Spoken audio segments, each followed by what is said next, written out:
No wonder Lex becomes evil. Lionel is just the worst. My good pals, thanks for joining me once again. I am Nuv the Poet, and welcome back to my channel. I apologize for sounding so nasally. I've been unwell for the past couple of weeks, so you'll have to excuse my voice and possibly some coughing fits that may or may not occur throughout this video. Still, I have a series retrospective to produce, so let's jump right into Season 2 of Smallville. Please note, I am wearing a blue flannel, much like our charming young Clark often wears.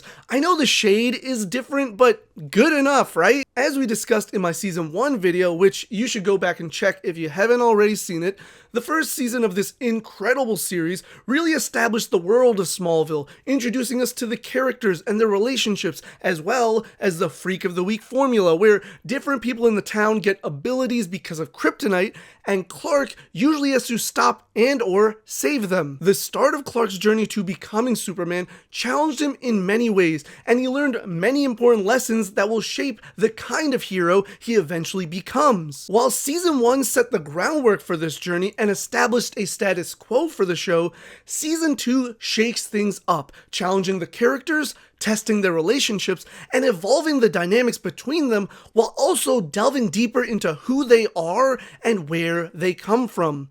Let's explore all of that and more as I break down Season 2, starting with Episode 1, Vortex. Now, the Season 1 finale left us with quite a cliffhanger. A storm hit Smallville as Clark and his friends were attending their high school spring formal. Lana, who was dropping off Whitney to the bus station to ship off to the military, good riddance, buddy, we'll never care about you again, gets caught in the storm and her car gets sucked up into a tornado. Clark super speeds into the tornado after her. Lex and Lionel were in a heated argument after Lionel closed the Smallville plant and hindered Lex's attempts to get it back when the storm hit the Luthor mansion, hurting Lex and trapping Lionel under a pillar, with Lex looking on, unsure what he would do. Meanwhile, a scummy reporter, Roger Nixon, who was initially hired by Lex to investigate the car crash, put his sights on the Kents and actually discovered Clark's secret, finding the ship in the storm cellar. He ran into the storm with video evidence and Jonathan chased after him. So what happens next? Well, let's get into it and find out. So, we see Clark's ship flying across a field because Roger Nixon had brought the octagonal disc, the key to the ship, nearby, and it inserted itself into the slot, activating it. The ship gets caught up in the twisters, where the key gets removed and the ship flung somewhere in Smallville, TBD. Clark grabs the car that is quickly being pulled apart as he places himself over Lana and maybe sort of flies? Question mark? Lex hesitates but ultimately helps his dad by pushing the pillar off him. Jonathan chases Nixon and eventually tackles him as a trailer falls on them, trapping them. Clark tends to Lana on the ground before the theme song kicks in. Much like the finale, this opening was such an intense sequence of events, and I'm here for it. Showing Clark and Lana in the middle of the storm was such an insane yet awesome visual. Jonathan being so angry chasing after Nixon makes you question what he'll do. And while we've only been introduced to the relationship between Lex and Lionel, I can't imagine Lex's hesitation to help his father will do any good for them. Speaking of, after Lex gets an update on Lionel's condition from the doctor, including a ruptured spleen and damage to his optic nerve, Lionel tells Lex how he saw the look in his eye that life would be easier if Lionel was out of Lex's way, which, yeah, completely true. Okay, pause. A lot of people blame Clark and Jonathan for having a hand in Lex turning evil, but the vast majority of the blame falls on Lionel's shoulders. And we start to see exactly why I say that in this season, but we'll get to that as we talk about future episodes. So Lana leaves the hospital with a mild concussion, something which should make her absolutely suspicious, and she totally is. Chloe checks on her and they talk about Clark skipping out on the dance to save Lana, and it feels like the setup for the love triangle being a big part of this season, and spoilers, it is.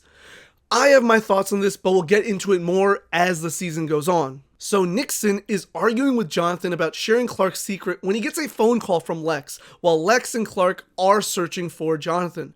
When Jonathan hears Nixon talking to Lex, he snatches the phone and hucks it against the wall. Post haste! See, for everyone who puts some blame on Jonathan for Lex's growing darkness, this moment proves he has every right to be suspicious of Lex. Why would you trust a guy connected to a reporter looking to expose your son? Unlucky for Lex, Clark hears him trying to talk to Nixon and questions him. Thank goodness. Too often, Clark will kind of just let it slide. I love this moment by Clark where Lex says he didn't know Nixon was involved, and Clark asks, why should he believe him? When Lex doesn't respond, Clark hits him with this. It's the second time that you hesitated today, Lex. Ooh, that felt so good to hear. I need people to call Lex out on his nonsense more often. I love the conviction behind Clark's voice. Okay, pause. I also noticed a significant growth in Tom Welling's performance right in the beginning of Season 2. In Season 1, I could feel some sort of uncertainty. Yes, part of it was the character, but it also seemed to be coming from Tom's acting. I'm not saying it was bad, but I think he was still understanding Clark, and he was new to acting at this point. But by Season 2, he's gotten a better sense of who the character is and how to play him. There's more confidence in his performance and delivery. There's more comfort in the role. I like it a lot. So Clark and Lana are at the Talon catching up about the situation with Jonathan, and Lana starts to question Clark about how he found her. Clark lies, obviously, and while she seems suspicious, she accepts it. I find this moment here really interesting, honestly. Remember, Clark and Lana weren't friends until maybe a third of the way into Season 1. They were just neighbors before that. And as far as we know, he wasn't saving people before we started to follow his adventures when the show began. Through Season 1, he's become friends with Lana and Lex and has developed deeper bonds with Chloe and Pete as the trio work together to understand the strange mysteries that take place in their town. He's grown closer to these people, so they are now more present in his life, which means a greater likelihood of him facing consequences for his actions, specifically his lying.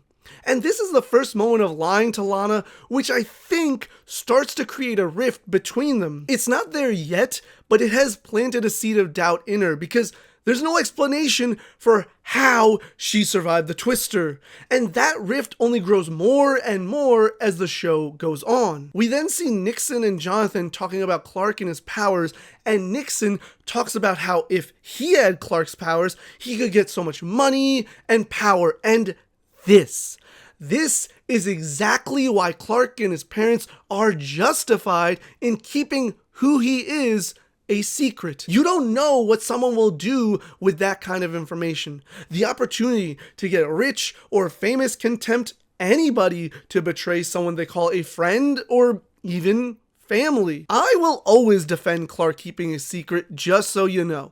Some people think it's wrong for him to keep it from some of his friends for as long as he does, but as humans, we keep a lot of secrets from each other. Some serious, and others really mundane, overall harmless.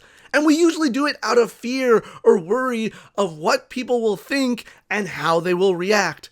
This secret, that Clark is an alien? Yeah, gotta be careful who you tell that to. Chloe and Clark talk about their status and decide to just be friends because clearly Clark is not interested in her. And Chloe does it as a self-defense mechanism, but she's still into him. Clark does eventually find his dad and Nixon, but there's kryptonite, which Nixon uses to take Clark so he can expose his secret. Oh no! But Jonathan chases after him and the two fight. Nixon is about to impale Jonathan with an object when he's shot in the back by Lex. Nixon then dies, so Clark's secret remains safe still. Lionel, while lying in a hospital bed post-operation, tells Lex he's blind and that Lex should have let him die. Only when Lionel talks to Lex do I ever feel bad for the man, because Lionel is rarely, if ever, encouraging to Lex. He's always belittling and chastising him, chopping down his self-worth more and more, even when Lex has saved his life, like in this moment. I cannot stand Lionel. Lana talks to Clark, giving him another chance to admit what happened in the tornado, but Clark still denies that he saved her. She's already showing frustration with his obvious lies. This episode ends with a shot of Clark's ship out in a field somewhere. What problems could that pose? We'll find out soon enough. A solid season premiere, though I didn't really find myself caring too much about what was going on. But I do feel it set up a lot of the relationships going forward. Clark has brought people closer into his life, which leads to more confusion and agitation when he pulls away because of his secret. He and Lex are good for the time being, but the trust has started to fracture. While he and Lana have grown close, and now that Whitney is gone, a romance could be brewing, but the situation with the storm has her uncertain because of a lack of honesty on Clark's part.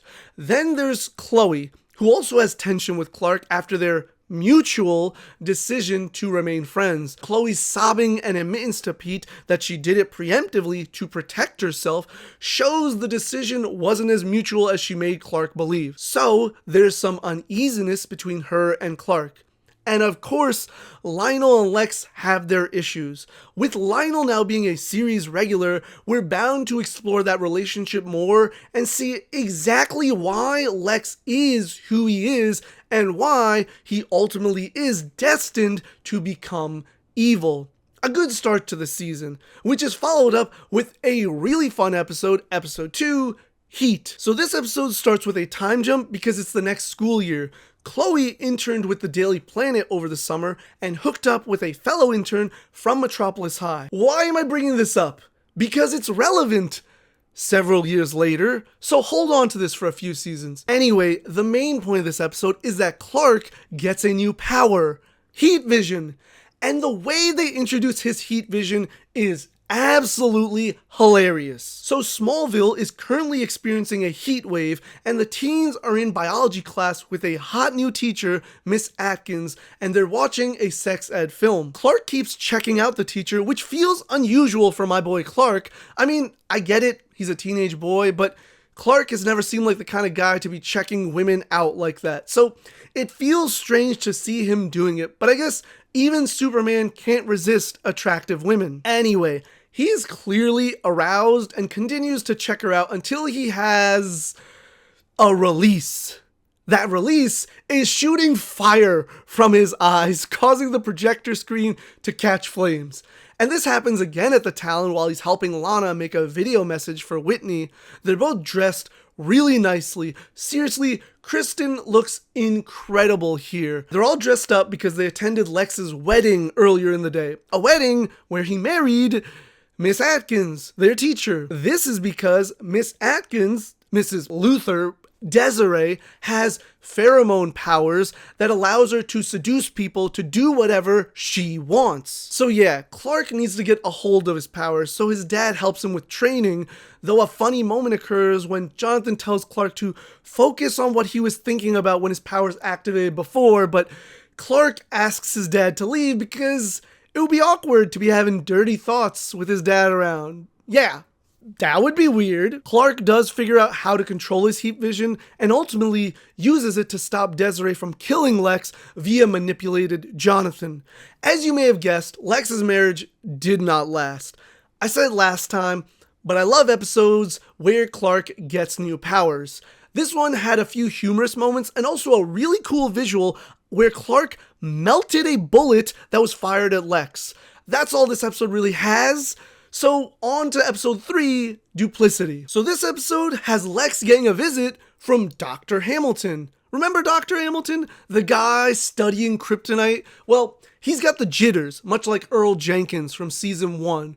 Lex talks about some concerns brought up at Cadmus Labs. Cadmus Labs, which was mentioned last season. I don't think I acknowledged it in my previous video, but Cadmus Labs of DC Comics lore, Cadmus Labs known for genetic engineering and cloning, it remains relevant throughout the entire series, so I'm sorry I didn't mention it before when it was first brought up when Lex bought it. Anyway, remember how Clark's ship was sent flying by the tornado and landed somewhere in a field? Well, this episode is important because someone finds the ship. Any guesses? It's not Dr. Hamilton. No, it's not Lex. It's not some unknown character. No. It is Pete Ross. The same Pete who does nothing in pretty much every episode. Now his presence will hopefully have some value. Spoiler, not really. But he does have Clark help move the ship, but when Clark tries to steal it back and gets caught by Pete, Clark feels he has no choice but to tell Pete about his secret. And Pete is not happy that Clark lied. So, yeah. Tell me again why he should share his secret with people, especially after Dr. Hamilton assaults and kidnaps Pete when he hears about the ship. It's not even a day that Pete is known, and he's already been put in danger. I get why Clark hesitates to tell people, but to Pete's credit, he doesn't tell Hamilton about Clark. Hamilton dies after Clark saves Pete and then experiences intense jitters. Oh, I forgot to mention that there was a point where Hamilton had the ship and he showed it to Lionel, though Lionel is blind, so of course he didn't see it, and Lionel felt the octagonal key slot, so Lionel now has his curiosity piqued. And one last thing, Lana told Clark that she broke up with Whitney in her video message to him. So now Clark and Lana can happen, but will they? They do in the next episode.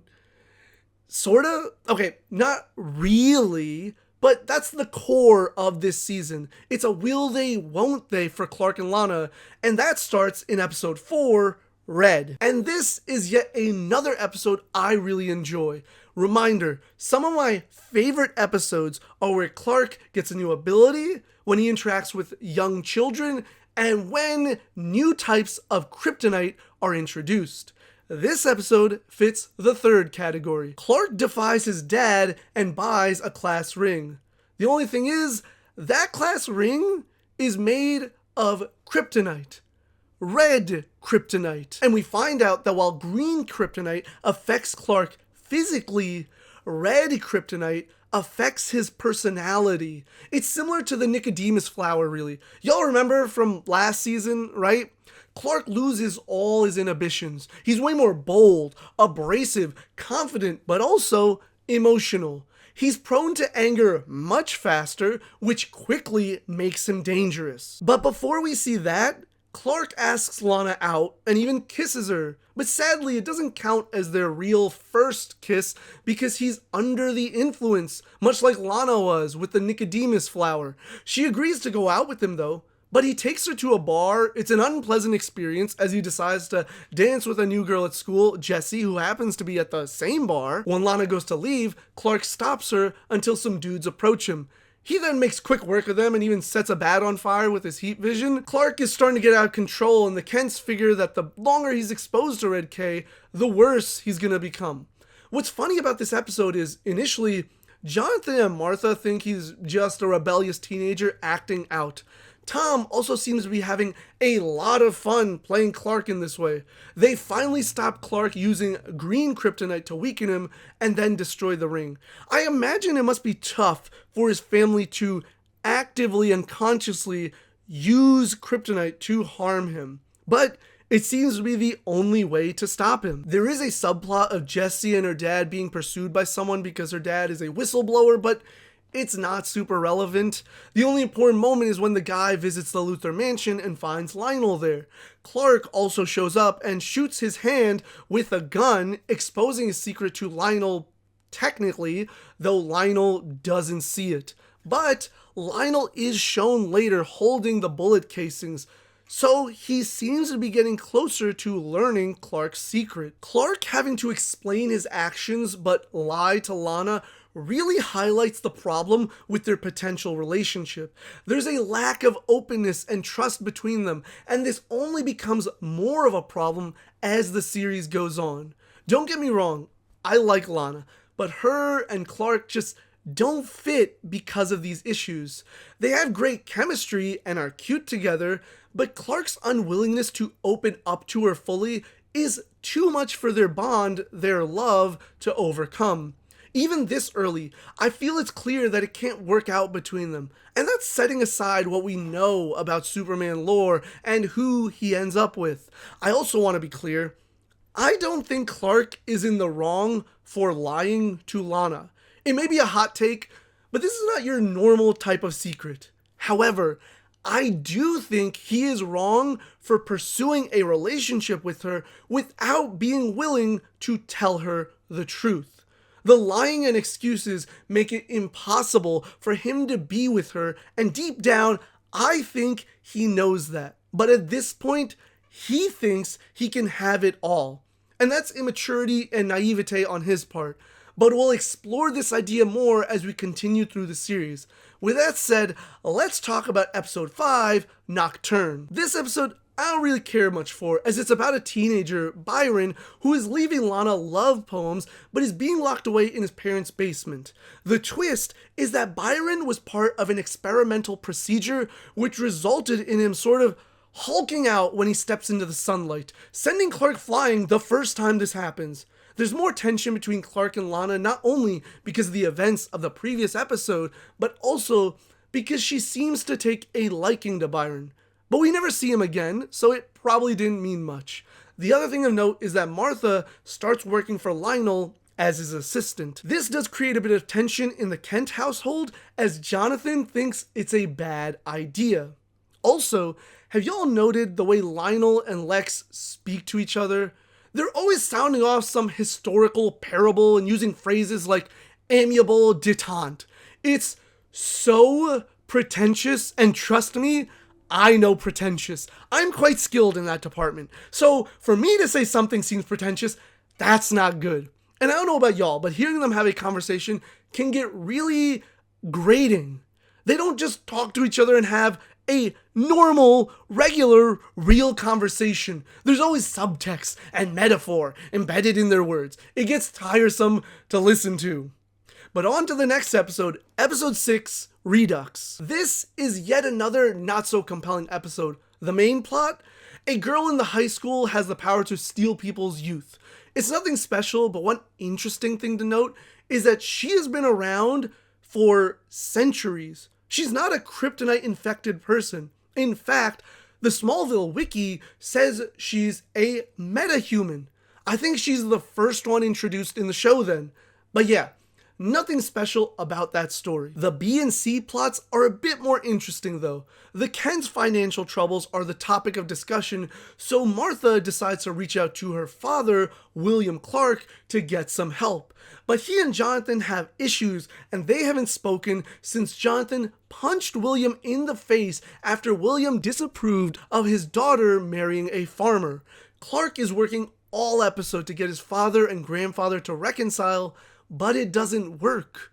It's unfortunate, but also interesting to see that the Kents aren't this picturesque family that everyone imagines they are. Speaking of family issues, Lana's story this episode is quite the journey.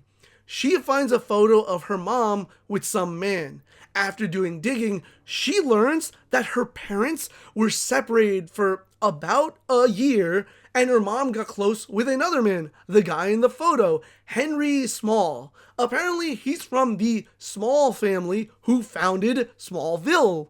Anyway, this man could be Lana's biological father, and he may be alive. This is part of Lana's story for a good chunk of the season. Two other things of note. We learned that Lex went to a private school, Excelsior Academy, which does get brought up in the future again, so want to mention it here.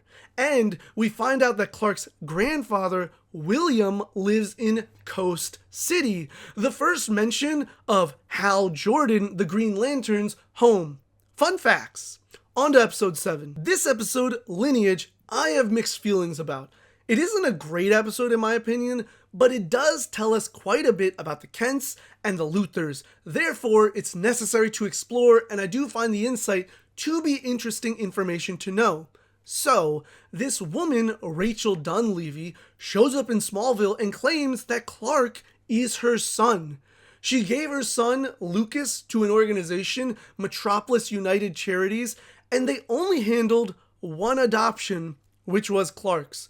When Clark and his parents reject her claims, she goes to Lex to explain that she used to be Lex's mother's caretaker and had an affair with Lionel. So, she claims Clark must be Lex's brother. All this questioning prompts Clark to demand his parents tell him what happened the day of the meteor shower.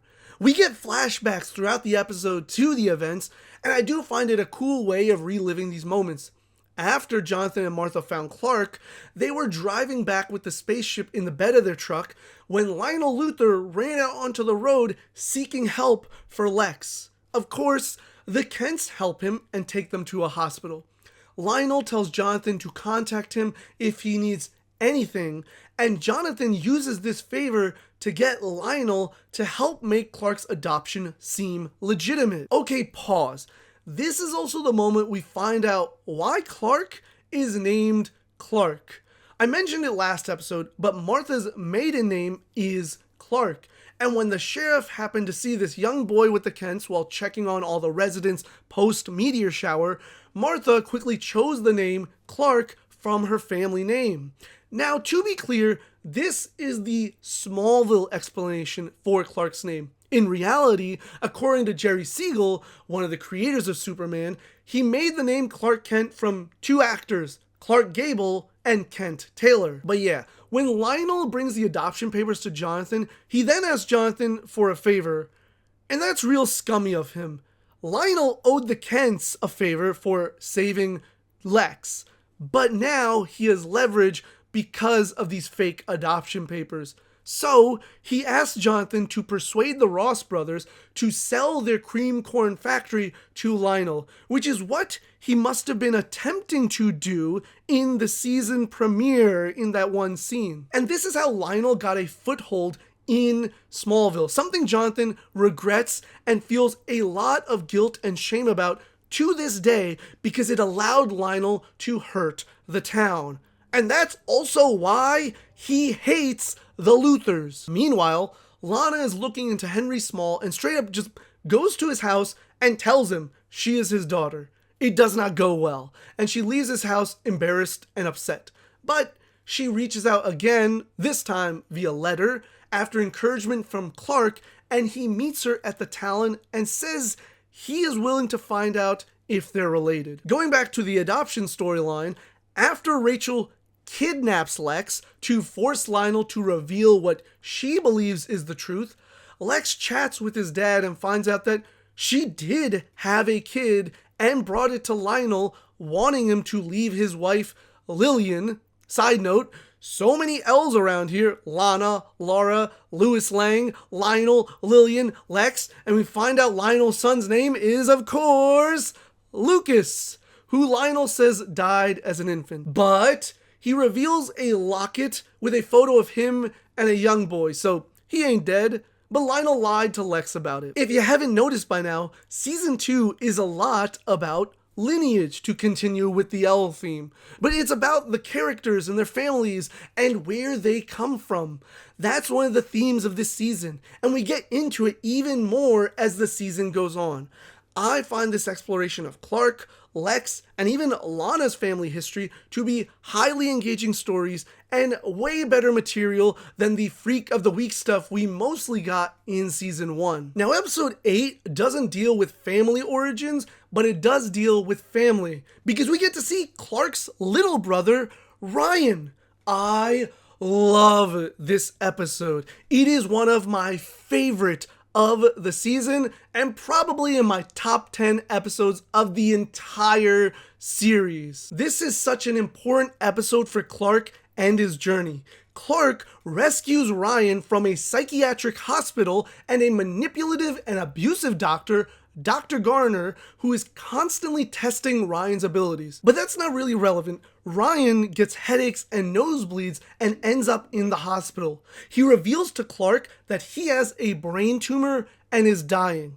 Clark refuses to accept this. He seeks out all possible means of help, including racing to a distant city, Hub City, to catch a doctor who could help Ryan, but is boarding a plane for a trip. Clark does reach him in time, and the operation is a success. But it isn't enough. It only bought Ryan a few extra days.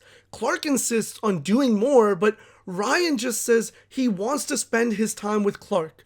Clark takes Ryan on a hot air balloon ride to keep his mind clear of voices. The episode ends with Clark staring at Ryan's now empty hospital bed. This episode is heartbreaking, but like I said, so necessary for Clark to learn that he cannot save everyone. Accepting that is an important part of his journey. Yes, Clark has all these powers, but that doesn't mean he can do everything, and he can't let that weigh him down. And Lex helps with that as he tells Clark about how his mom was sick when he was young, and he did what Clark was doing, looking for a solution instead of spending whatever time he had left with her. The moment between Ryan and Clark in the hot air balloon is so perfect. It's unfortunate to have Clark lose a little brother figure like Ryan, because their moments together are so sweet. But it was a beautiful, if not gut-wrenching way to help Clark grow. Ryan tells Clark that he changed his life, and that is what matters about Clark and what makes him so special. It's not the powers, but the kind of person he is. And the kind of person he is makes such a huge positive impact on the people he encounters, especially the ones he saves. Even a lot of his antagonists are impacted and change their ways because of him. It truly makes him super. While all this is going on, Lana found out her Aunt Nell agreed to marry her boyfriend Dean and is moving to Metropolis. Lana doesn't want to go, and Chloe offers for Lana to move into her house. The last thing of note is that Ryan loves a particular comic series, Warrior Angel, and Warrior Angel has a lot of similarities to Superman, including an arch nemesis who used to be Warrior Angel's best friend. This gets brought up while Ryan is talking to Lex because Lex brings Ryan the rarest issue in which Warrior Angel's friend, Dichotic, with that name, how could he not be a villain, turns on Warrior Angel. Lex says Dichotic probably didn't realize he became evil because darkness is a journey, not a light switch. Prophetic words, Lex. Amazing episode. One I could rewatch over and over. It is sad and somber, yet so beautiful. So how do we follow up such a powerful and emotional episode? Why, with a Freak of the Week adventure, of course. Episode 9, Dichotic, is nothing special for the most part. A student in Clark's school, Ian, played by Jonathan Taylor Thomas, can replicate himself through what looks like a really unpleasant and uncomfortable and honestly inconvenient process. He starts dating both Lana and Chloe just to guarantee his chance at a Luther scholarship. When Clark tells Lana and Chloe, neither believe him and accuse him of being jealous. Ultimately, Clark is proven right and saves both Lana and Chloe from being thrown off a bridge. Okay, pause. How these characters do not have severe emotional trauma from the many insane near-death experiences is baffling. Or maybe they do, and that is exactly why they behave how they do in this series. But back to Clark being right. There is a moment at the end of the episode where Lana and Chloe call Clark to the Talon to apologize for not believing Clark when he warned them about Ian. It becomes a bit of a heated conversation with Clark expressing frustration that they would give Ian the benefit of the doubt, but not him. They respond that Clark's lack of honesty should make it understandable why they wouldn't believe him. Lana also acknowledges that they made a mistake, but it was theirs to make. Clark finally says that they should stop treating him as the jealous boyfriend since none of them dated, and if they want to be friends, then they should just be friends. He walks off, leaves the Talon, smiles, and walks down the street to end the episode. I love this. So often, Clark is being questioned or called out for his lying and can't say much because they're not wrong. Even though he has his reasons, to the people he's lying to, he's just lying or not opening up and giving no explanation. He just has to stand there and take it. But here, Clark was right. Was he jealous? Maybe a little, but that was not relevant at all. He was looking out for his friends and they didn't listen. They questioned and doubted him, even though he was being a good friend. And Clark stood up for himself here. It's refreshing to see because it doesn't happen often, and everything he said was valid. And I like that he established firm boundaries. There's been a lot of awkward tension between the three of them, but here, Clark clears the air, at least for the time being. Beyond this, an important plot point in this episode is that Lex meets a woman, Dr. Helen Bryce, in anger management class. He's there because he took a 9-iron to a meter maid's car, and she's there because she drop-kicked an orderly. Doesn't that just sound like the start of a great rom-com? But yeah, their developing relationship takes place throughout the season, so it's worth mentioning. The last thing I want to note is that Martha and Jonathan are at odds because Jonathan gets injured while doing work because Martha wasn't there due to her job with Lionel. But there's a great moment at the end of the episode where Martha decides to leave her job, but Jonathan explains that's not what he wants. He just feels like the Luthers sometimes take priority over their family. It's such an earnest moment of vulnerability for Jonathan and a perfect example of what being a man is. He communicates his feelings clearly, expressing what's bothering him, but still being supportive of his wife's choices. And Clark is there to witness all of this. Jonathan Kent is an outstanding example of healthy masculinity, and because of this, so is Clark. He grew up seeing moments like this constantly. I love it. On to episode 10, Skinwalker. And this episode is quite important. It's not super interesting in my opinion, but it is important because we and Clark get introduced to a new location that is also a major plot device. The Kawachi Caves. Ooh. These caves are relevant and do become a frequent setting in the show for the next few seasons, so get used to seeing them. One day, Pete and Clark are dirt biking. Why? I don't know. How does Clark have a dirt bike? I also don't know. With all the Kent's money troubles, I doubt they'd get him a bike, so is this a gift from Lex? Can't be. This right here is one of Smallville's unsolved mysteries. Anyway, Clark crashes his bike, sending him flying, and he falls through a hole in the ground and down what is said to be 100 feet and lands in a cave. Down there, he meets a young woman named Kyla, whose family is indigenous of the Kawachi tribe. Okay, pause. So I looked it up, and as far as I can tell, the actress who plays Kyla isn't indigenous, but the actor who played her grandfather, Joseph, is. So, half a point for you, Smallville. Look, I know this show was made in the early 2000s, but I will always find it an issue when a show has casted a character that is not played by an actor of the same background. It's just me. I talk about representation a lot. It's important to me that it is done well. All right, I'll get down off my high horse and back to the episode. On the walls of the caves are paintings that talk about a prophecy of a being named Naman, who comes from the stars in a rain of fire, has the strength of 10 men, and can shoot fire from his eyes. Sound familiar, anyone? There's also a dent in the wall that is the same shape as the octagonal disc. Curious.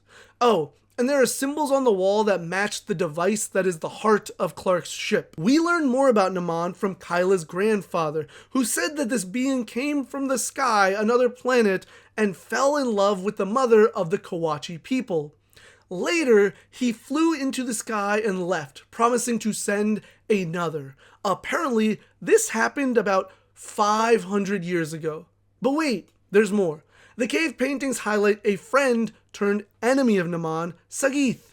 Kyla also says that the stranger from the stars brought with him green stones, and that's when the first Skinwalkers, people who can transform into animals, appeared. Okay, pause. This raises so many questions. Who was this being? Were they from Krypton? Why did they essentially set up a base in these caves? How did they bring the green stones, what sounds like kryptonite, when kryptonite is radioactive pieces of Krypton, the destroyed planet? And lastly, does any of this make sense? The only question I have an answer for is the last one. No, I don't think the legend lines up, although it seems to match up with the idea of Clark's story, but there are a lot of discrepancies and variables that really only bring more questions than answers, and we never really get any answers or further explanation of this. The caves are a weird plot point, honestly. The rest of the story doesn't really matter, I feel. A wolf is attacking people and Clark assumes it's Joseph, but it ends up being Kyla, who does find out Clark's secret, which tells you she's probably going to die this episode. And she does. It was nice knowing you, Kyla. But Clark's determination to save the caves, which are under threat of destruction due to Luthor Corp construction in the area, leads to Clark getting Lex on board with the cause by showing him the caves, which was a big mistake on Clark's part. Dude, you know how obsessed Lex gets with things. Why would you show him the caves? Lex saw the octagonal indentation and now has too much interest in the caves. And then when Lionel finds out Lex is fighting to protect the caves, he knows something valuable must be in there because Lex doesn't do good for goodness sake. Lionel even says, altruism doesn't suit you, Lex. And that's true. So you see, Clark, you done messed up. You done messed up, Aaron! You saved the caves, but you made this a whole lot more difficult and dangerous for yourself. Stupid mistake. The last thing of note is the end of the episode where Lana and Clark are talking in Clark's loft, and Lana shares with Clark that Whitney is missing in action. We all know how much I care about Whitney, right? Well, for those of you who do, we get to see him again in the next episode, Visage. This episode brings back not only Whitney, but also Tina Greer, the shapeshifter from season 1 who was obsessed with Lana. Now she's pretending to be Whitney to get with Lana, so nothing's changed. This episode mostly serves as a stop on the will they won't they train for Clark and Lana because Clark pretty much asks Lana out, though he says it's just to hang out, and Lana agrees to go with him, and immediately, as if summoned by fate, Whitney shows up, sending Lana running right back into his arms. I think this moment was more the emotional relief that he's alive, even though he isn't, but we don't know that right away. It eventually gets revealed that it's Tina pretending to be Whitney. Well, Clark finds out, but Lana doesn't believe him, and Whitney accuses Clark of going on a jealous rage, tearing up the bathroom in the Talon, and Lana drags Clark for his behavior towards Whitney. Elsewhere, Lex confronts Helen about her meeting with his father, which he found out because he had a PI following his dad. She was offered a boatload of money, I think it was like $100,000 to leave Lex, but she refused. Only Lex didn't hear her out initially, leading to a fight between the two of them. They do reconcile, but this is a recurring issue with their relationship. Lies and secrets and trust, that is, seems to be going around in this season. There's some cool Clark on Clark violence when Tina decides to be Clark instead of Whitney, because that would have been a better way to get with Clark in her mind. She could try not being an absolute psycho, but what do I know about attracting women? I thought it was a fun scene to see Clark face to face with himself. It's a short and sweet fight, but solid action. The episode ends with Lana breaking down in Clark's arms, distraught, because she feels everyone she gets close to leaves, from Whitney to Nell to her parents. I mean, they didn't leave, they kind of got obliterated by a meteor, but sure, they left. She says Clark is the only constant in her life. It's a heartfelt, emotional moment that shows what a strong bond they've built. And just to be clear, Whitney was killed in action. That was confirmed at the end of the episode. Sad. Oh, and Clark's ship neutralizes Lana's kryptonite necklace when Tina puts it on Clark and throws him in the storm cellar. It ends up saving Clark's life. The ship's powers are never really explained, but on to the next episode, episode 12, Insurgence. This is a fun episode that focuses on Lionel and Lex's complicated, toxic relationship, as Lex finds out that Lionel bugged his mansion, getting the best of him in a corporate battle, and Clark's family gets caught in the middle of it. Lex hires a team to bug Lionel's office, and Lionel and Martha happen to be at the office simultaneously, so it quickly becomes a hostage situation because that crew is actually there to steal from Lionel's vault. This is the first time we're in Metropolis that I can recall, and we even get to see the Daily Planet's iconic globe. The big moment of this episode, well, there's two. The first one is that Clark does a super jump for the first time. He leaps from the Daily Planet to the Luthor Corp building. The second is that Lionel's vault gets opened, and in it, he has stacks of refined kryptonite, as well as a file on Clark and the octagonal disc. Clark burns the file and Martha steals the disc, but she doesn't tell Jonathan or Clark, instead hiding it in the flower.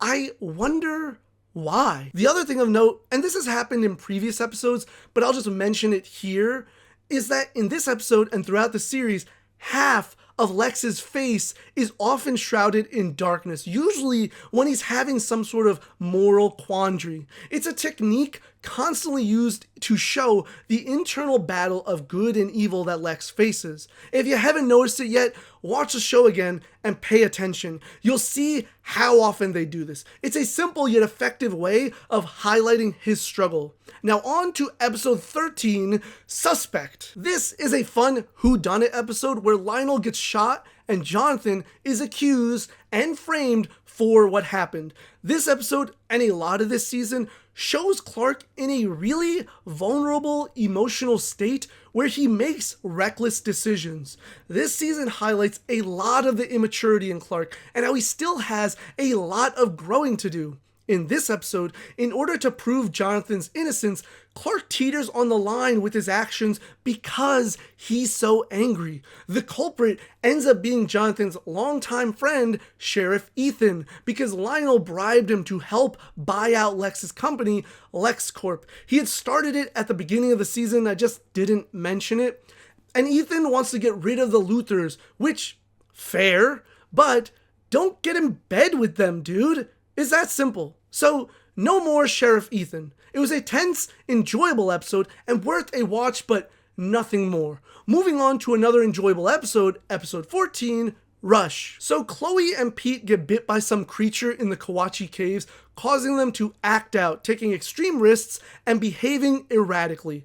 While this is going on, Clark asks Lana out on a date properly, and she says yes. But once Clark learns of Pete's situation, he tries to cancel on Lana, saying Pete is sick, only for Pete and Chloe to show up looking completely fine. Pete then doses Clark with Red K, making him just like Chloe and Pete. They're just three teens being uber rebellious and wild. Chloe and Clark make out and Lana catches them in the act. Pete also uses green kryptonite against Clark. It's another example of the danger of someone knowing Clark's secret. And because of his secret, he can't explain to Lana at the end what happened between him and Chloe, seeming to create a greater rift between them. This episode also introduces Dr. Frederick Walden, a renowned linguist that Lex hires to decipher the symbols on the cave walls. A fun episode for what it was. But let's get into the next episode, episode 15, Prodigal. This is a strong episode where we get to meet Lucas, the son that Lionel had given up, whom we learned about earlier in the season. The whole point of him being around is basically for another tete-a-tete between Lex and Lionel. Oh gosh, now I sound like these two. We know Lucas definitely is a Luthor because, well, first of all, his name starts with an L, and second, like his father and brother, he too has a vast knowledge about random history and antiquities and likes to ramble on about them. Through Lucas, we learn that Lionel is not blind and has had sight for several weeks. How long exactly? Who knows? What does he know about Clark? Who knows? They really hint at him knowing Clark's secret, or at least having some of the pieces together. But it's not yet clear what exactly he knows about Clark. Lex actually gets kicked out of the mansion and lives with the Kents. I like Lex this episode, and maybe it's because Lionel is just that awful, but actually it's because we get to see Lex and who he could be if A, he wasn't trapped under his father's thumb, and B, if he made decisions to seek out happiness instead of power. He is put to task on the farm and does everything Jonathan asks of him. Jonathan even admits he did it to put Lex through it, and it seems he gains a bit of respect for Lex because he did it all without question or complaint. We also find out Lex used to spend summers on his family's ranch in Montana and worked alongside everyone else. See? Do you see how wholesome and earnest Lex can be? This episode solidifies that it's his upbringing that pushes him to darkness. Clark's side quest this episode is working at the Talon, which goes about as well as one would expect with the way he runs off without explanation. It's another chapter in Lana and Clark's confusing relationship story. Last thing of note is a really cool visual when someone shoots at Lucas and Clark super speeds to save him. As he's running, he's swatting away bullets and then jumps in front of the last few to save Lucas. The effects team does such an incredible job here. But on to the next episode, a really good one too, episode 16, Fever. Martha gets sick after inhaling some kryptonite spores while hiding the key in the storm cellar. So there's a really cool shot of Martha dropping a pitcher of lemonade, and you see it from the POV of the ground as the pitcher crashes and breaks on impact. It's not relevant, but I thought it was a really cool visual because I'm into film and television production. So for me, it was like, wow, that's an awesome shot. Anyway, she falls ill and the doctors have no clue what's wrong with her. Dr. Bryce informs Jonathan that she's concerned for Martha's health and her babies. What? Jonathan is perplexed because doctors have told them they can't have a baby, and he didn't know Martha was pregnant. I think this is the secret Ryan was referring to in an earlier episode. She later tells Jonathan that she was worried that if she told him, it would go away. But how is Martha able to get pregnant? She thinks that when Nixon opened the ship the day of the storm, the ship somehow healed her or did something to her that allowed her to become pregnant. So that's one mystery solved. But why did Martha not tell her family that she had the key? Well, she tells Jonathan that she was afraid Clark would leave after finding out about his origins. Heavy stuff, but real fears a parent would have, I imagine. The Disease Control Agency gets called in because it's an unknown toxin that could be a public health issue. They're going to search the farm for a source of the toxin, so Clark has to move the ship. And that's when he gets exposed to the kryptonite toxin. I guess since it's not a lot, or because of his powers, it affects him slowly. First, he goes unconscious while driving, crashing on the side of the road. But he's okay. However, later, while talking to Lana, he collapses and falls down the stairs. Jonathan calls Helen to the Kent farm to check on Clark. Helen wants to take a blood sample, but Jonathan tries to warn her that she cannot do that. Literally cannot do that. Except she can. Because Clark is infected with kryptonite, it must have made his body vulnerable. So now Helen has Clark's blood. And Jonathan tells Helen to examine the blood herself, and she'll know why Jonathan is being so secretive. So yeah, Helen learns about Clark's secret. Sorta. She doesn't actually get told anything about Clark, but she now knows he's different. So yeah, Clark is sick for possibly the first time in his life. And this, apparently, is a perfect opportunity for Chloe to share her feelings with him, to an unconscious Clark. She wrote down her feelings and reads them to him. Her words are emotional and heartfelt, but Clark, in an unconscious state, speaks, and the only thing he says, the one word, the one name, is Lana. Oof! That has gotta hurt. Sorry, Chloe. But who cares about Chloe's emotional woes when we get an amazing moment of Jonathan just going total John Wick? Okay, minus the insane body count, but he sneaks onto a government facility all by himself to get the key to the ship in hopes that it can cure his family, much like it did Martha. It's honestly such a cool moment because we don't see Jonathan do this type of thing often. Clark does show up to help him escape though, and then they go to the hospital and put the key in the ship. But Martha dies. But the ship brings her back to life and heals Clark. Both Martha and the baby are healthy, and Helen is baffled by what just happened. But of course, Lex bribes a doctor to get Martha's medical files. Yes, what a good guy he is, please. But he does offer Helen a key to the mansion to move in. Like, how? How you gonna go behind her back and then simultaneously invite her to move in? What a scumbag. The episode ends with a Clark, Chloe, and Lana moment after Lana secretly read Chloe's letter to Clark. I don't know. The love triangle, while I don't care for it, it doesn't bother me. And it's such a minor part of this episode. It takes nothing away from the rest of the excitement. I love seeing Jonathan taking center stage and being given focus, even being the one to go on a mission to save Clark and Martha. A lot of the episodes this season feel distinct from each other, which is so different from season 1, where a lot of them felt the same. And this great episode is followed up with an even better one, episode 17, Rosetta. I have been waiting to talk about this episode. Okay, so Clark is having these dreams where he's flying over Smallville, flying again, and then comes to the caves. He has the key and inserts it into the indent on the cave wall where there's a blinding, flashing light. But then he wakes up in the middle of the street, in the middle of the night. And on this occasion, he's found by Lex. So Clark can fly, but it's not in his control. I said it before. The series bends the no flight rule, and here we see it again. But yeah, Clark is really wondering about his origins and where he comes from. So it's convenient that a class assignment he, Lana, Chloe, and Pete have is to track their family tree, because it fits nicely with the theme of the episode. So Clark starts hearing a noise that only he can hear, and it draws him to where the key is hidden in the barn. He then takes the key to the cave and inserts it into the slot on the wall. The symbols light up red, blue, and yellow. You know, Superman colors.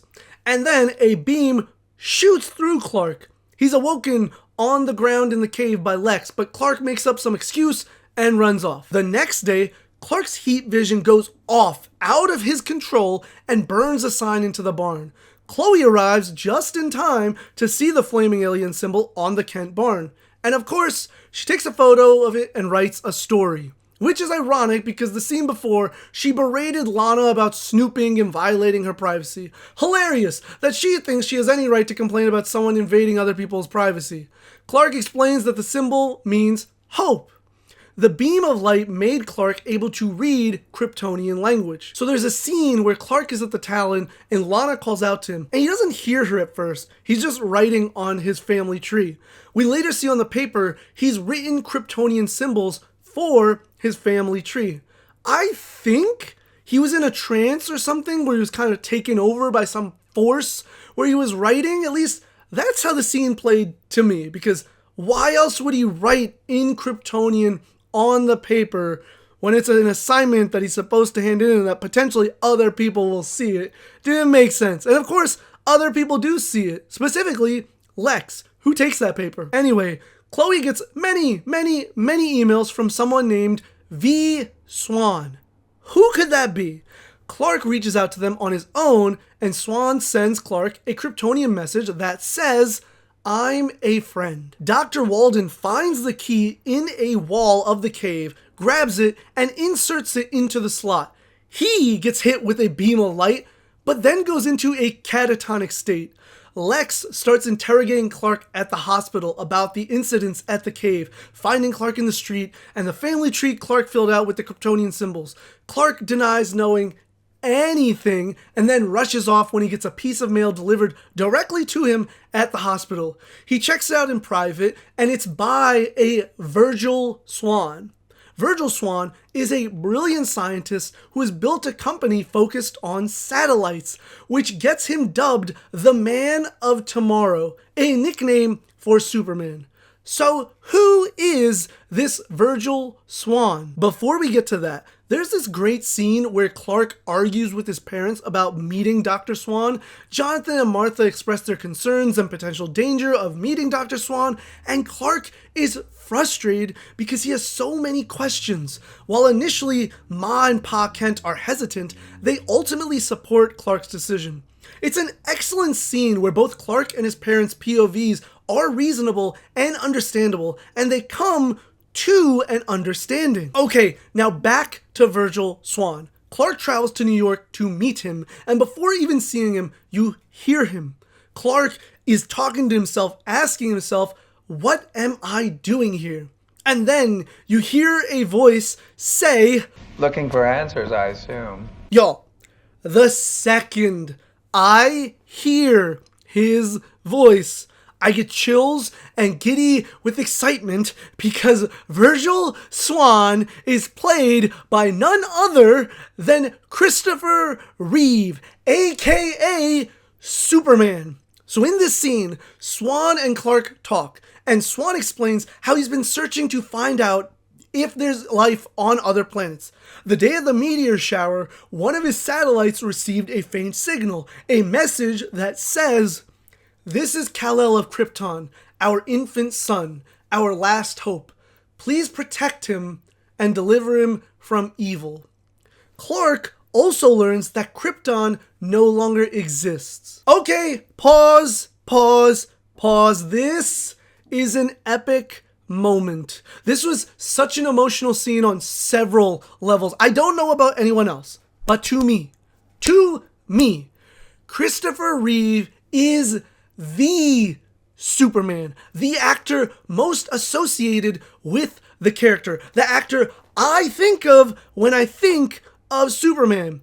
And this man has such a presence. I love how the showrunners, Al and Miles, said they wanted the words Kal-El and Krypton to be first uttered on the show by Christopher Reeve. When he first heard the words Kal-El and Krypton, we wanted it to be Christopher Reeve. And that's exactly what happened. They had the Superman inform the current Clark and Superman to be about his origins and basically pass the torch to Tom Welling.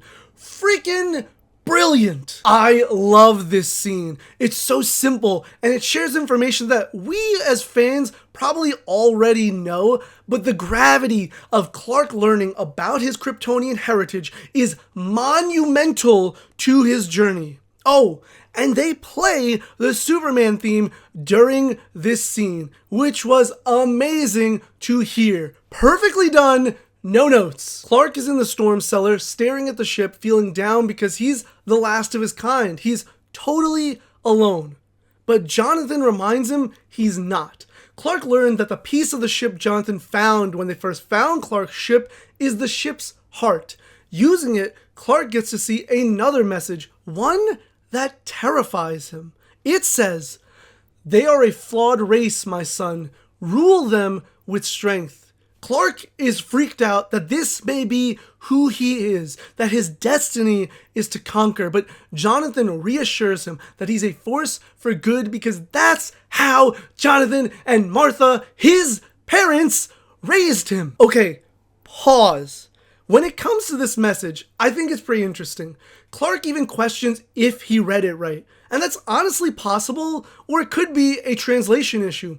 Languages often don't have a one-to-one word translation, and these are languages of the same species. I can imagine that translating an alien language could be much more difficult. So maybe the word was rule, or maybe it was lead or guide. which changes the message a lot, I feel.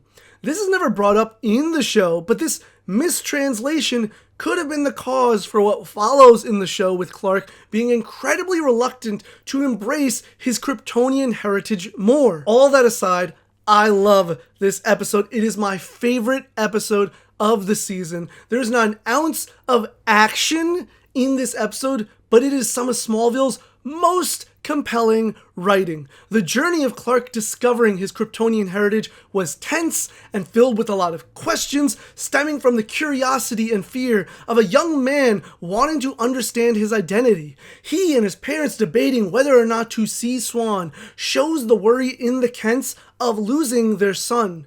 The last scene is a moment of comfort Clark desperately needs after learning that he may have been sent to Earth with a harrowing purpose, and is a reminder that he isn't alone. And I already gushed about the scene where Clark meets Virgil Swan, but again, it's so powerful and pivotal to Clark's story for him to learn about Krypton. And for the show, it's a necessary piece of the puzzle as Clark struggles to accept his roots. Oh, and one last thing. There is a clip after the episode, which isn't included on Hulu where I'm watching the show, that I want to talk about. It's a PSA for the Christopher Reeve Paralysis Foundation with Tom Welling and Christopher Reeve. It's a super quick yet heartwarming moment that these two actors get together. It's on YouTube, and I definitely recommend watching it just to get a bit of the feels. But yeah, unbelievable episode, one of the absolute best in the series. So how do we follow up that amazing episode with a so-so episode about a guy who thinks he's an alien? While the overall plot isn't too spectacular, what I do enjoy about this episode is that the mystery of this guy, Cyrus Krupp, has Clark in a bind because the story Cyrus claims is his is basically Clark's story of how he came to Earth.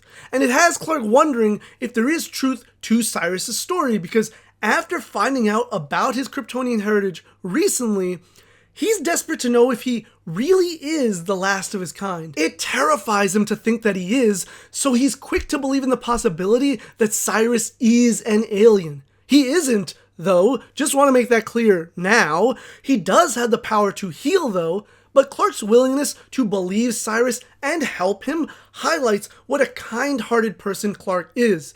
Clark's humanity and good nature is also shown later when he convinces Cyrus to heal a bully who broke his neck while messing with Cyrus. There are a few funny moments as rumors of Cyrus being an alien spread around Smallville.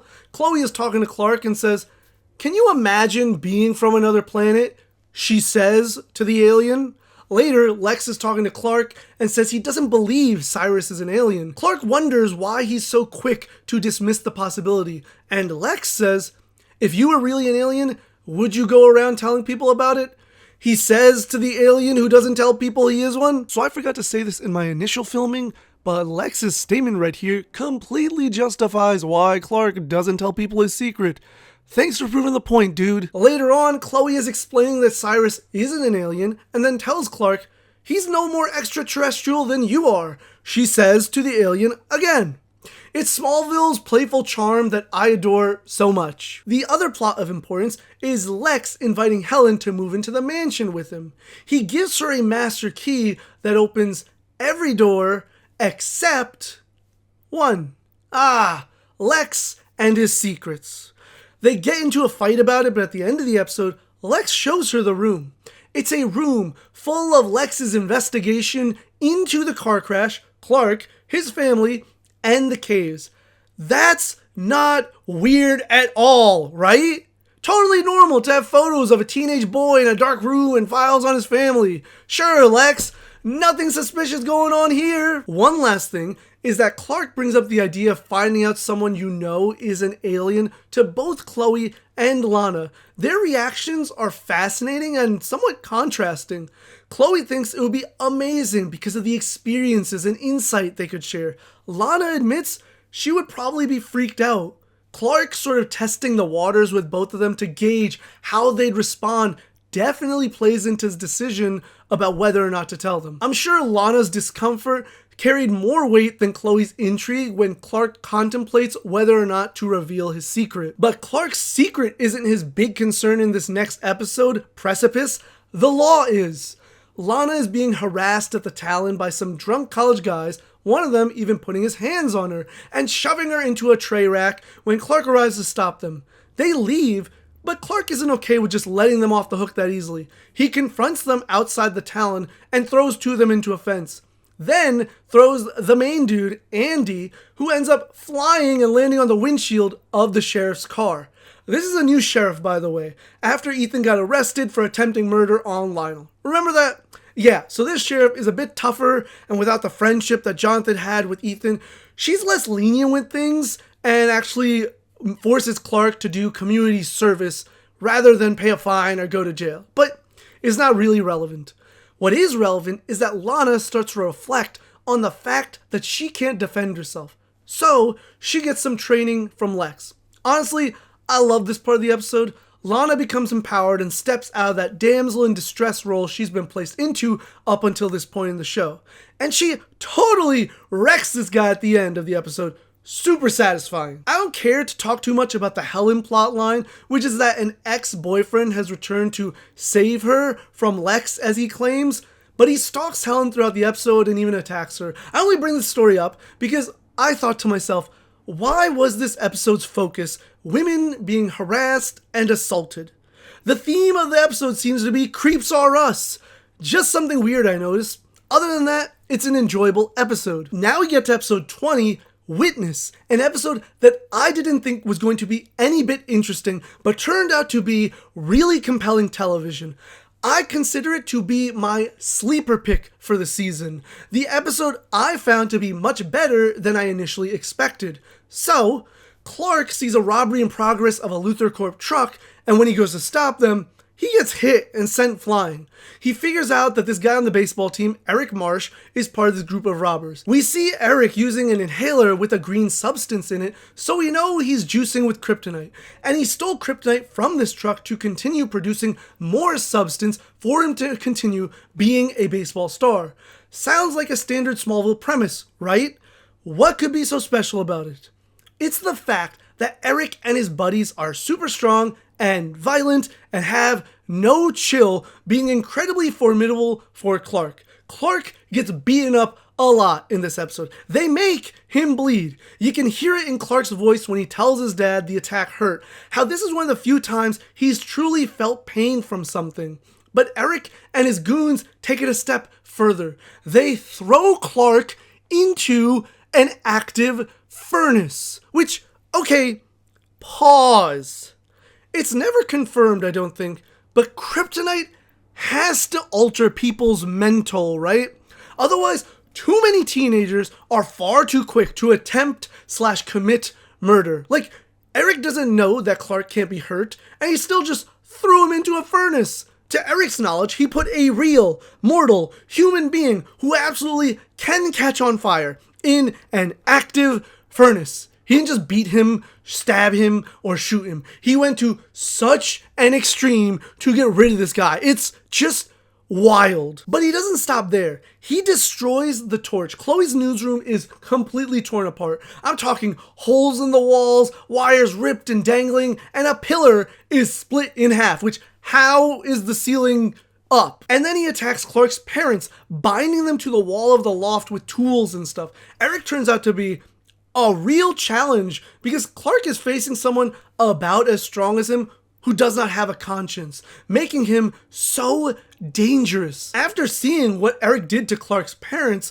I was genuinely intrigued and concerned with what would happen next, because that's a level of harm and suffering, especially with Martha being pregnant, we haven't seen a kryptonite-infected person commit before. Of course, Lex, the self-centered prick, bails Eric out of jail so he can try to get a one-up on his father, since it was one of Lionel's trucks Eric robbed. He could not care less about the threat this man poses, because all he cares about is his war against Lionel. I can't stand him. But don't worry, Clark, of course, stops Eric and saves the day after being reminded by his father that they may have his strength, but they don't have his other abilities. This kind of thing doesn't happen often in this show, but somehow it trickled into The Flash, where every other episode, someone is telling Barry he can run faster. That's what this moment reminded me of. Like, why did Clark need to be reminded he has other abilities? Anyway, other things of note in this episode are that Clark and Chloe got into a fight because Chloe feels like she's placed as less of a priority in Clark's life,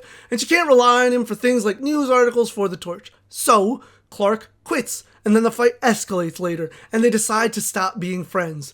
While Chloe is justified in her frustration with Clark for being late and not prioritizing certain things like a newspaper article makes sense, a lot of it does seem to come off as just jealousy that Clark likes Lana, especially the way they frame things where Chloe comes in seeing Clark and Lana together and has this look on her face.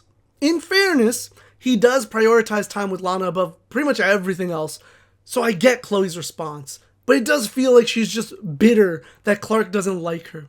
Look, unrequited love sucks. I've experienced it. I get it. And yes, they're teenagers, so I give them some grace. But her overall reaction is pretty out of line, I feel. Wouldn't you agree? The last bit of this episode is actually something I do not like at all. Lana and her biological father have been getting closer and building a good relationship over the course of the season. I haven't mentioned it much, but there have been episodes showing them spend time together. In this episode, she invites Henry and his wife Jennifer to a horse riding show, but Jennifer doesn't choose to go. Later, she sees Jennifer with another man, is then confronted by Jennifer, who tells Lana that the man is a divorce lawyer. She's divorcing Henry because, get this, she doesn't feel like his priority anymore. That Lana is all he talks about. Man, why are you such a child? You're jealous of a teenage girl, mind you, who is your husband's biological daughter, who he just recently learned existed and cares to make a part of his life. How selfish and insecure are you? I hate this reasoning the writers came up with to create more abandonment issues for Lana. And Lana being Lana tells Henry about the divorce attorney and tells Henry to focus on his marriage, letting him go and us and her never seeing or hearing of him ever again. Okay, pause. I know people give Lana a lot of grief, but how can you not feel for her? In this one episode, 2 relationships are being impacted because of people's insecurity towards her. Jennifer Small and Chloe are both upset that the men in their lives give a lot of their attention to Lana. Poor Lana.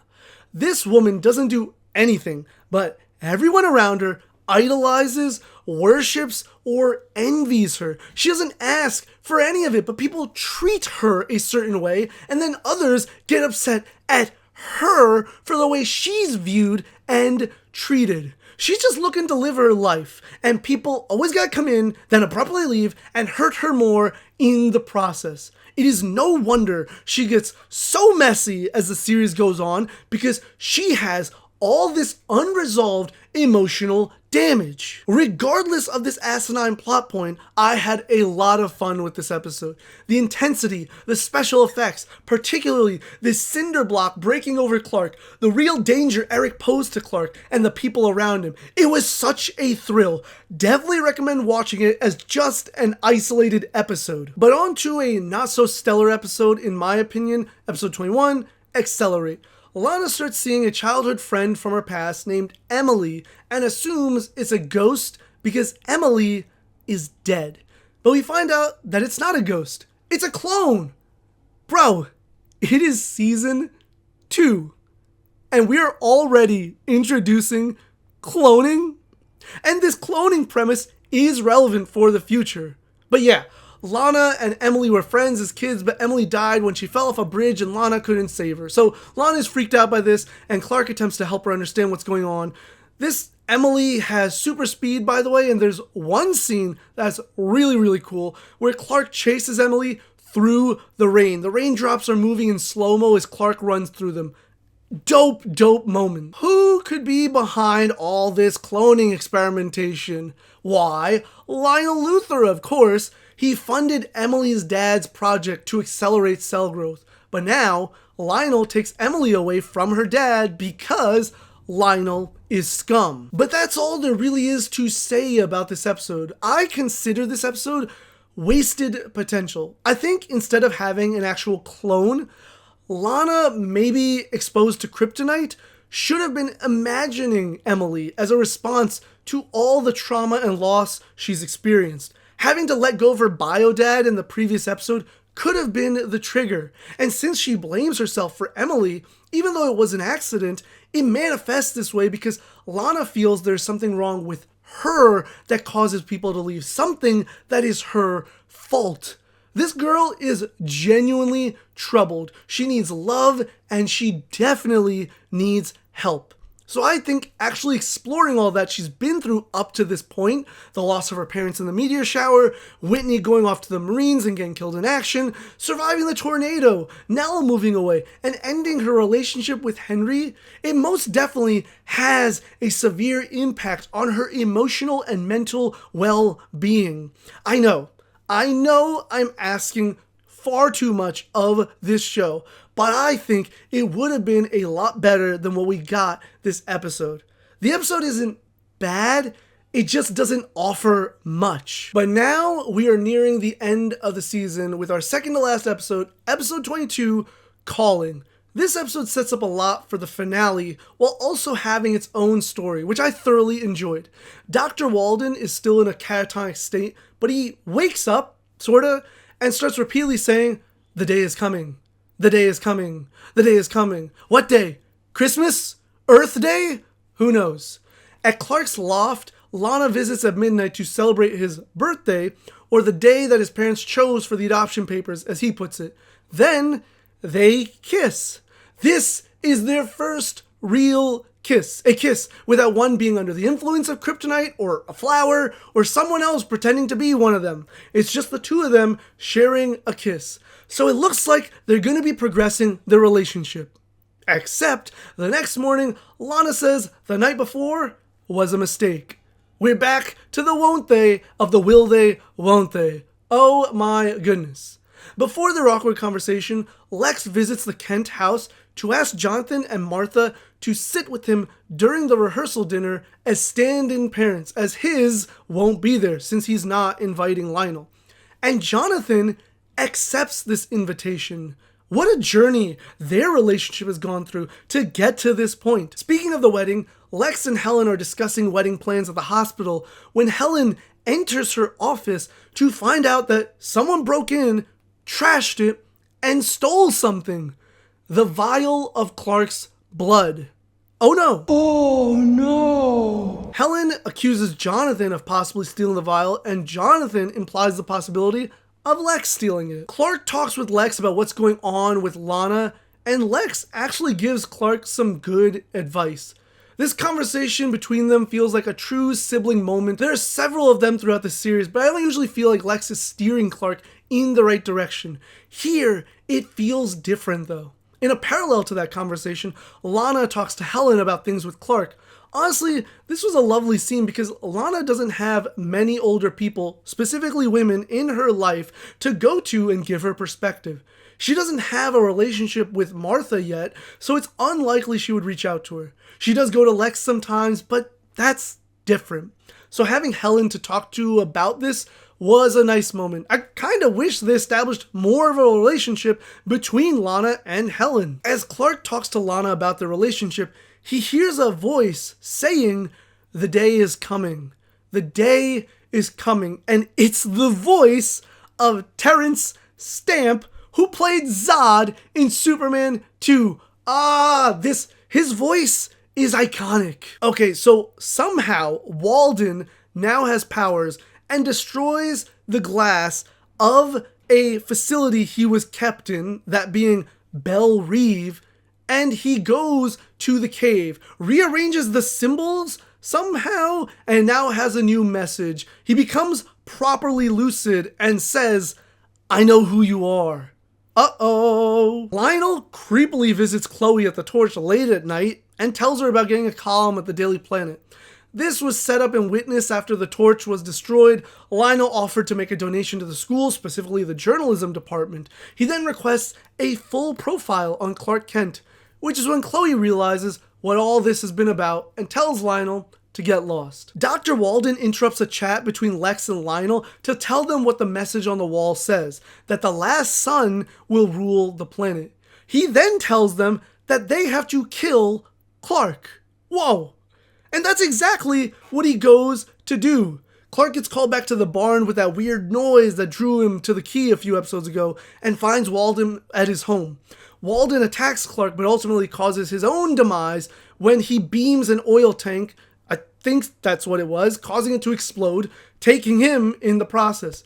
But while his body was completely charred, his palm, where the key was held in his hand, remained completely intact. What a crazy visual. Helen confronts Lex about the break-in after finding Martha's medical records in his office. He, of course, gaslights her, telling her that maybe she shouldn't be marrying him if she thinks he's capable of that kind of deceit. So, she leaves. Then we see Lex pull out a box hidden in a secret space behind a shelf which contains the vial of Clark's blood. Lex is, and forever will be, such a conniving tool. I hate it. Lana and Clark talk once again and finally decide to move forward, and they kiss passionately, with Chloe happening to walk in on them, unbeknownst to them though.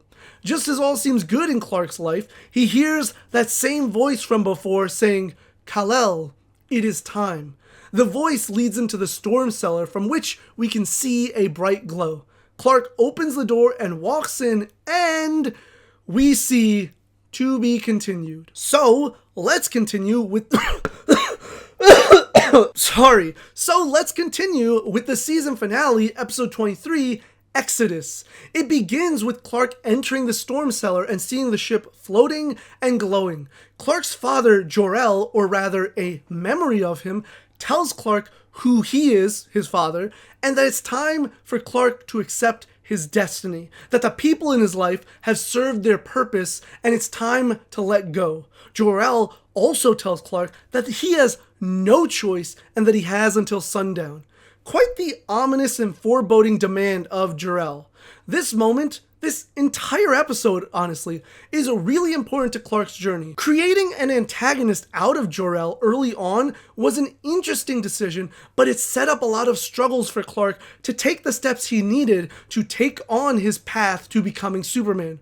Clark isn't the only one having family issues though. Lex and Helen have a lot of tension after their argument in the previous episode. He sees Lionel talking to Helen, but they both say it's Lionel just looking to give a wedding gift to Helen, which she refuses to accept.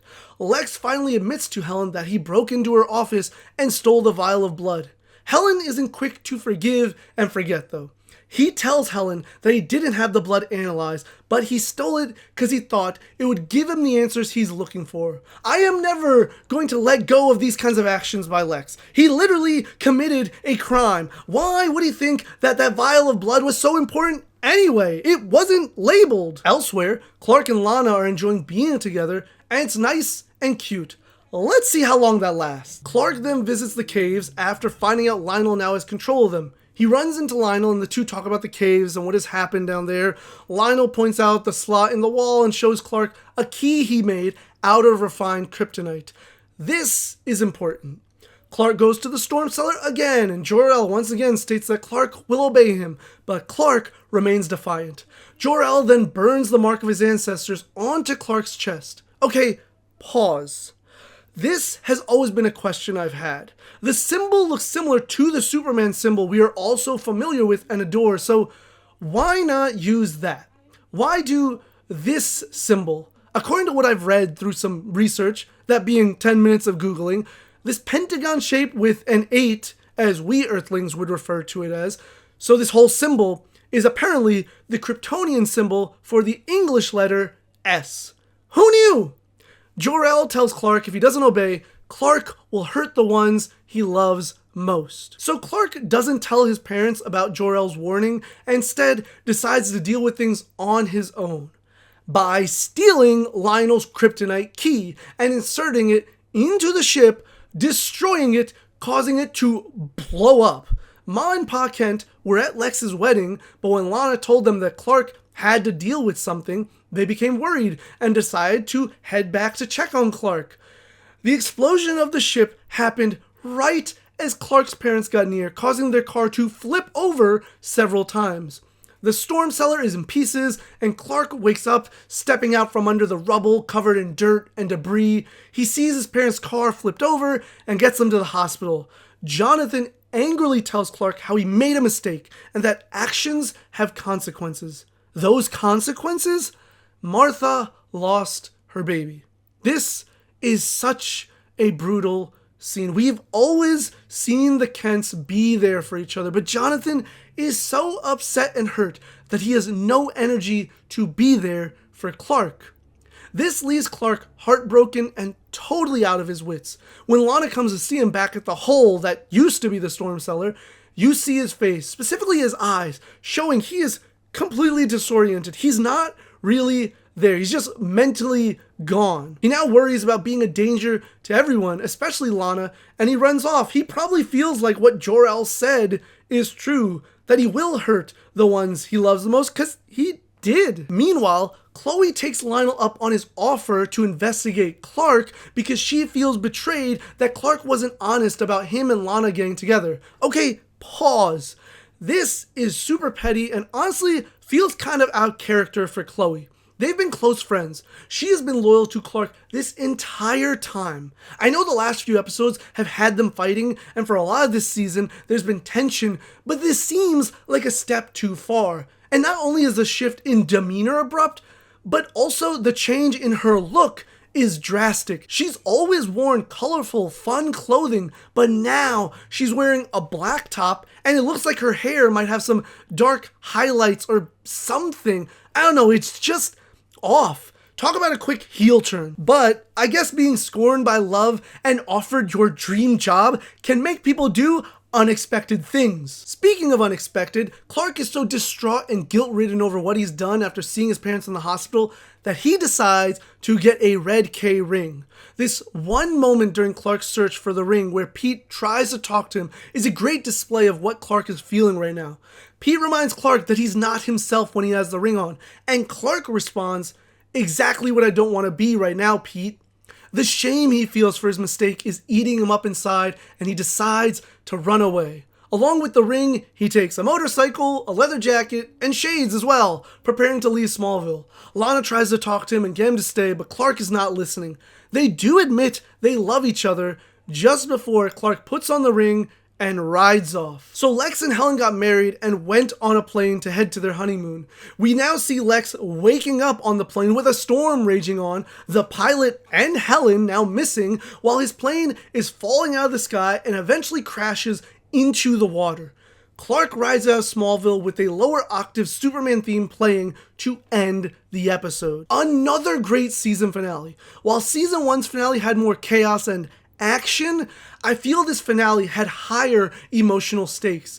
Clark and Lana finally getting together, Lex's wedding, and Jor-El's ominous warning to Clark were all woven together to create a lot of tension and drama for Clark and everyone around him.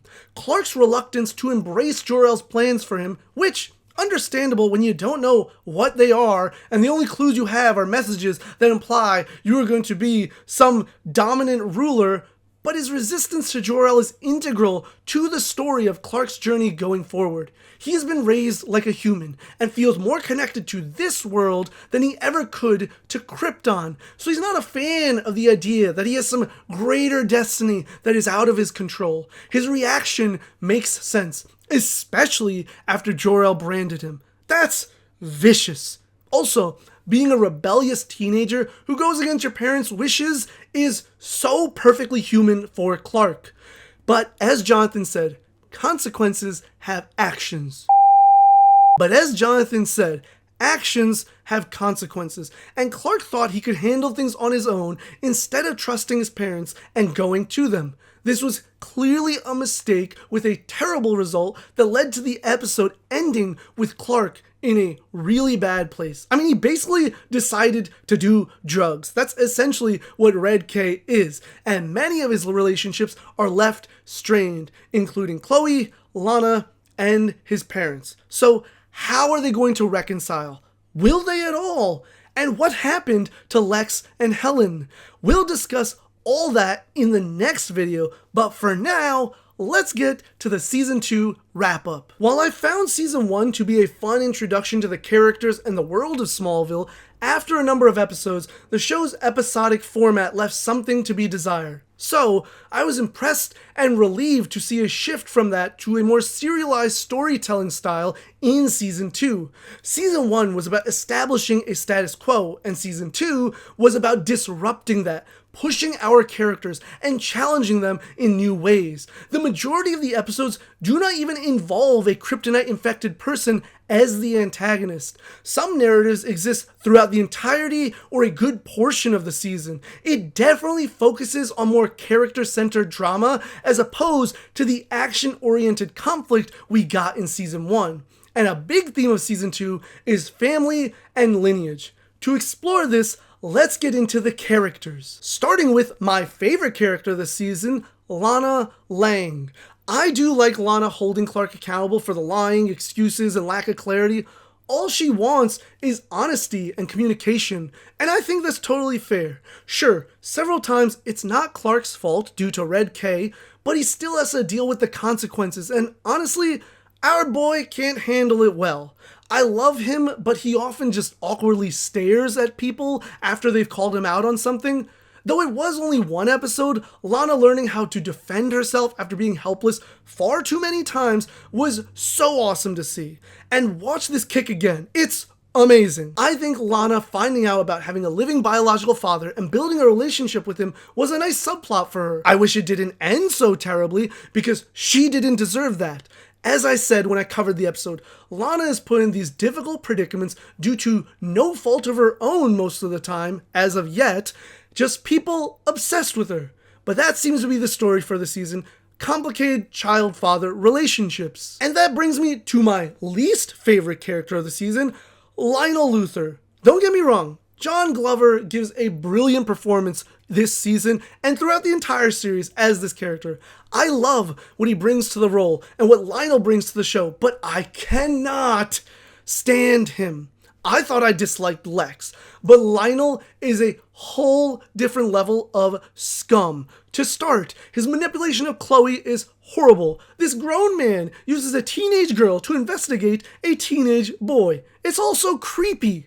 Beyond this, he's slimy, shrewd, and conniving, especially with Lex. I said it already, but it's made so clear why Lex becomes evil. It's almost impossible to resist the overbearing abuse of Lionel. Seriously, even when Lex does something that he should be given respect or appreciation for, Lionel instead scrutinizes and demonizes him. Lex saved his life after the tornado, and Lionel told him he should have let him die. I can't imagine being a child hearing that from your father when you did what you felt was best for him in an incredibly difficult situation.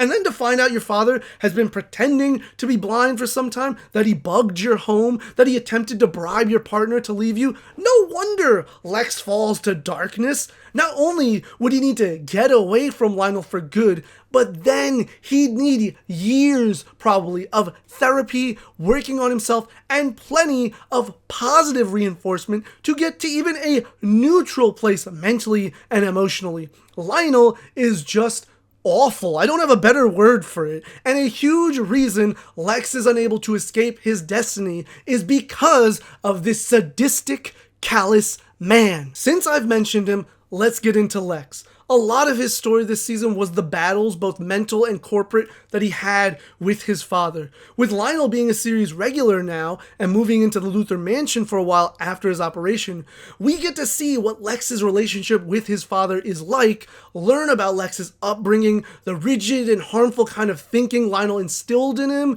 the love Lex was denied, and truly see why Lex is the way he is and why he will inevitably become the villain from DC mythos.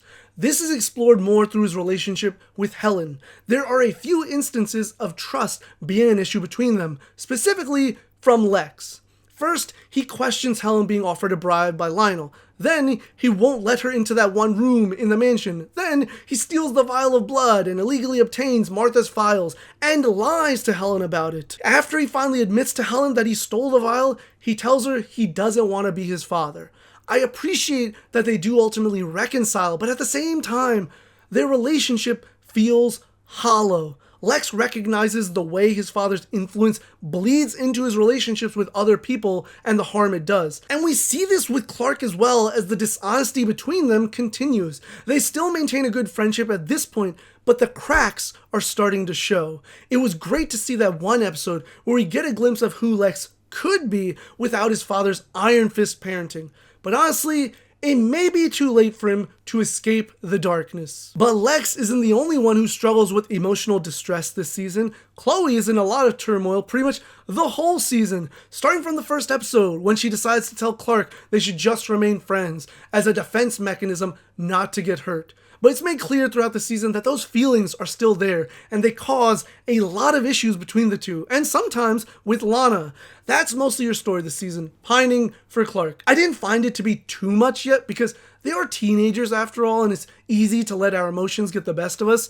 I know I said I felt Chloe working with Lionel felt sudden, and while I still feel that way, I can understand that the growing distance and tension that has permeated throughout the season, plus the allure of a chance to work for the Daily Planet, which again is Chloe's dream, could be enough to make almost anyone accept that offer and betray their friend. I still don't like it, but I get it. Much like I get some of the decisions Clark's parents made, like Martha.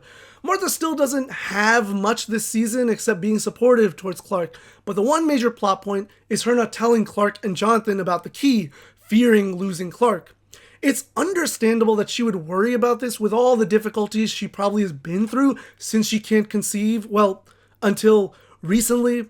So of course, she wouldn't want to risk losing Clark. Does it make it right that she kept it a secret? Maybe not, but still, I get it. Other than this, she's not that relevant this season. That same feeling goes for Jonathan, which I think is pretty interesting. Of course, Clark's parents are always there for him and help support him and guide him, but they aren't as involved this season, I feel. Or at least Clark doesn't involve them in his struggles as much, which I found to be contrasting compared to season 1, where Jonathan was pretty much always giving guidance to Clark. I'll get into it more when I talk about Clark in a bit, but maybe it's a part of him growing up or feeling like his parents won't understand or will attempt to stop him. But he goes to them less frequently before getting himself in trouble. Still, Jonathan continues to be reassuring and gives Clark the guidance and love he needs as Clark continues his journey, which only gets more challenging. One of those challenges for Clark is navigating his relationships while keeping his secret. And when he tells Pete about his secret, that should change the dynamic, but it really doesn't. Sure, it benefits the Kents in some instances, but overall, Pete is still just the sidekick and comic relief. He's really just there. I don't even know what the point of him is to be around right now. I wish I had more to say about him, but there isn't anything else to say. So let's just get to Clark himself. Season 2 is quite a difficult season for our boy. He faces a lot of trials, specifically emotional obstacles, and he doesn't respond to them well often. He makes many mistakes, acting irrationally and carelessly, putting not only himself in danger, but others as well. The episode where Jonathan is framed for shooting Lionel, Clark gets close to crossing the line to find out the truth, physically threatening people. And as much as I love the episode with Ryan and the lengths he goes to save him, he almost gets in trouble for kidnapping because he just stormed in and broke Ryan out of Belle Reve. And then he went to great lengths to find a way to save him instead of enjoying the time he had, though he did learn that lesson in time. And all his emotional distress is only amplified by the questions of his identity and where he comes from. The cave paintings, the key, the ship, as well as his visit to Dr. Swan, where he finally learns about his Kryptonian heritage, all bring him closer to understanding who he is but also leave him with many more questions and a whole lot of uncertainty. And Jor-El's warnings make that uncertainty grow. There's also the whole waxing and waning between Lana and Clark's brewing romance. Several times in the season, they seem to be getting close only for something to get in the way. And finally, when they do get together, Clark's impulsive decision to destroy the ship, not even letting his parents know about it either, hurts not only his parents and their relationship, but also his bond with Lana as well.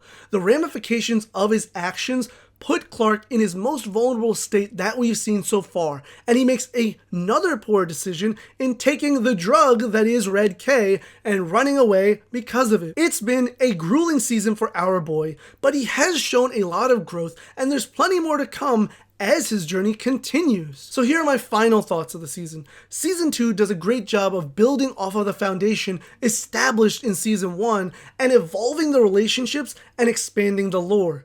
The greater focus on not only Clark's lineage but Lana and Lex's family dynamics is pivotal to understanding who these characters are and where they are headed in the future. In terms of the show itself, I loved how so many episodes had stories that honed in on a certain relationship or character's struggles instead of a kryptonite-infected person.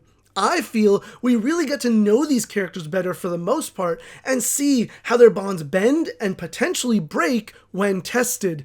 As these characters get closer, it becomes more difficult for Clark to manage his relationships due to his secret, and seeing the strain the lies put on them kept me engaged in their stories.